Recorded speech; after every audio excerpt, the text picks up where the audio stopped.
Deus tem planos para cumprir em nossas vidas.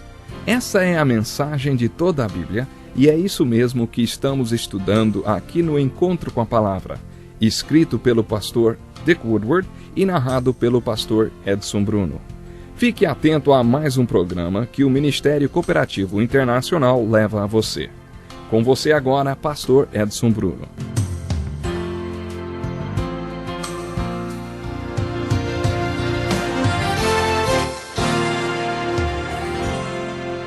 Considero um presente de Deus esta oportunidade. Seja bem-vindo a mais um Encontro com a Palavra. Em nosso programa estamos estudando toda a Bíblia e chegamos ao 5º livro do Novo Testamento, que é o livro de Atos. Acompanhe nosso programa de hoje, quando vamos conhecer um pouco mais do homem que escreveu metade do Novo Testamento, Paulo. Enquanto isso, Saulo ainda respirava ameaças de morte contra os discípulos do Senhor. Dirigindo-se ao sumo sacerdote, pediu-lhe cartas para as sinagogas de Damasco, de maneira que, caso encontrasse ali homens ou mulheres que pertencessem ao caminho, pudesse levá-los presos para Jerusalém. Em sua viagem, quando se aproximava de Damasco, de repente, brilhou ao seu redor uma luz vinda do céu. Ele caiu por terra e ouviu uma voz que lhe dizia: Saulo, Saulo, por que você me persegue? Saulo perguntou: Quem és tu, Senhor? Ele respondeu: Eu sou Jesus, a quem você persegue. Levante-se, entre na cidade, alguém lhe dirá o que você deve fazer. Essas palavras tão conhecidas do capítulo 9 de Atos descrevem a conversão de Saulo de Tarso e sua experiência na estrada de Damasco. Não dá para falar nesse homem sem falar dessa sua experiência. No final do capítulo 7 de Atos, no capítulo 8 e agora no início do capítulo 9, ele é um homem que odiava cristãos. A tremenda experiência que ele teve na estrada de Damasco foi responsável pela grande mudança em sua vida. É por isso que não dá para separar este homem da palavra experiência. Paulo cita esta experiência em várias outras passagens do livro de Atos. Nos capítulos 21 e 22, uma multidão o espancou e tentou matá-lo, mas os soldados impediram que isso acontecesse. A violência do povo era tão grande que os soldados precisaram carregar Paulo para impedir que a população batesse mais nele. Eles o carregaram para uma fortaleza onde ele ficou preso. Mas Paulo era um missionário e não perdia uma oportunidade para pregar. Ele pediu que os soldados o soltassem para que ele pudesse pregar para aquela grande multidão. Os soldados o colocaram no chão e o protegeram contra a fúria da multidão enquanto ele pregava. A mensagem central de Paulo foi: Eu tive uma experiência quando estava a caminho da Síria. Sempre fui zeloso no cumprimento da lei, por isso perseguia os discípulos de Cristo para os matar. Quando eu estava na estrada de Damasco para prender alguns deles, uma forte luz brilhou ao meio-dia e eu caí no chão. Então ouvi uma voz que disse: Saulo, Saulo, por que você está me perseguindo? Durante o seu julgamento diante do governador, Paulo repetiu mais uma vez essa história e outra vez diante do rei. Ele contava a sua experiência. Não dá para separar a vida deste homem da experiência que ele teve na estrada de Damasco. Vamos analisar o capítulo 9 e considerar alguns pontos dessa experiência. A primeira coisa que vemos é que Paulo ouve uma voz que o chamou pelo nome e perguntou: Por que você me persegue? Está aí mais um argumento para que o título do livro de Atos fosse Os Atos do Cristo Ressurreto. Tudo o que estava acontecendo através da igreja no livro de Atos estava acontecendo porque o Cristo ressurreto trabalhava através da igreja. Paulo estava perseguindo a igreja, mas a voz perguntou: Por que você me persegue? Perseguir a igreja era perseguir a Cristo. Saulo de Tarso, como era então conhecido, respondeu com outra pergunta: Quem és tu, Senhor? A seguir ele mesmo respondeu sua pergunta e disse: Senhor. Ele nem sabia com quem estava falando, mas sabia que era o seu Senhor. Quem és tu, Senhor? A conversão do apóstolo Paulo é uma tremenda ilustração sobre o conceito de mansidão.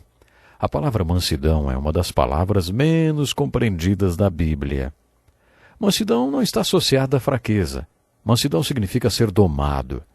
Um cavalo selvagem, que nunca teve uma sela no lombo, sem freio na boca, sem rédeas, precisa ser domado. Quando um cavalo é domado, ele chega ao ponto que não luta mais contra as rédeas, mas passa a seguir a orientação das rédeas. Esse animal não é fraco, ele é manso. E este é o significado da palavra manso. E esse conceito de mansidão está bem ilustrado nesta passagem da Bíblia. Quando Jesus se encontrou com Saulo de Tarso, foi como se ele lhe perguntasse: por que você luta tanto contra as rédeas, hein? É pior para você. Quando o cavalo não obedece ao freio, sua boca se fere. É pior para o animal. Era isso que Jesus estava perguntando a Saulo de Tarso. Continuando com a analogia do cavalo, podemos dizer que antes da experiência da estrada de Damasco, o Espírito Santo estava tentando tratar Saulo de Tarso. Enquanto Paulo segurava os casacos, lembram daqueles que apedrejaram Estevão? Deus, o Espírito Santo, começou a falar com ele de maneira profunda. É por isso que nos versículos seguintes lemos em algumas traduções que Paulo era como um animal selvagem. Mas enquanto ele perseguia a igreja, ele estava sendo incomodado pelo Espírito Santo. Nós também costumamos atacar aquilo que nos ameaça. Um sinal da falta de interesse espiritual é a apatia completa. Aquela pessoa que não se importa com as coisas espirituais e que é totalmente apática não é espiritual. Um homem que ataca pessoas espirituais sente-se ameaçado pelo que vê na vida delas. É claro que o Espírito Santo estava falando com Saulo através do testemunho de Estevão e de outros crentes que ele já tinha perseguido. Foi por isso que o Cristo ressurreto perguntou a Saulo: por que você fica mordendo esse freio na sua boca? Por que você não se deixa ser conduzido? Percebemos que Paulo estava amansando quando ele obedeceu a ordem de Jesus de se levantar e entrar na cidade. Mais tarde, este mesmo Saulo de Tarso escreveu lindas cartas inspiradas que se constituíram em metade de todo o conteúdo do Novo Testamento. Como já disse, o livro de Atos é um tipo de elo de ligação entre os evangelhos e as epístolas. Se não fosse pelo livro de Atos, principalmente por esta parte que estamos estudando agora, ficaríamos muito confusos com a leitura de Romanos, Coríntios, Gálatas e Efésios. Você se perguntaria quem era Paulo e quem eram todos aqueles para quem ele escreveu. Mas na história da conversão de Paulo, entendemos qual era o elo que faltava. Em suas cartas aos Romanos e Gálatas, Paulo, mais do que ninguém, fala sobre o que Deus fez por nós, dando-nos a salvação através de Cristo. Ele fala como somos salvos, como podemos ser salvos. Pela graça através do dom da fé que Deus deu a todos nós, pela graça e não pelas obras. Paulo nos fala de tudo que temos nos lugares celestiais em Cristo conseguido através da salvação. Mas quando ele conheceu Jesus, a questão não era o que eu tenho para ganhar com isso. Não, a questão não foi o que o Senhor vai fazer por mim. Não, a questão foi: Senhor, o que o Senhor quer que eu faça, hein? Quando estudamos o livro de Jó, falamos sobre os cristãos interesseiros. Você está lembrado que falamos que existem crentes interesseiros? Talvez eles nem saibam disso, mas essas pessoas usam Deus para conseguir coisas dele, bens materiais, coisas que podem usar.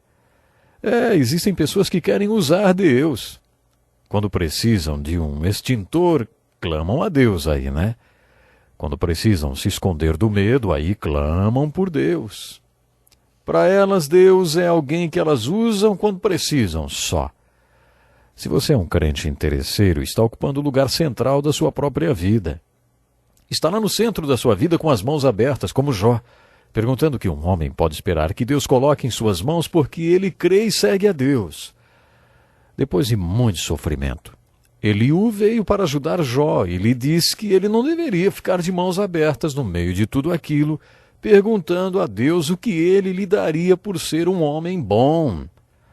O que Jó deveria fazer era dispor suas mãos abertas para Deus em todas as circunstâncias da vida, sem indagar o que receberia de Deus, mas sim o que daria para Deus.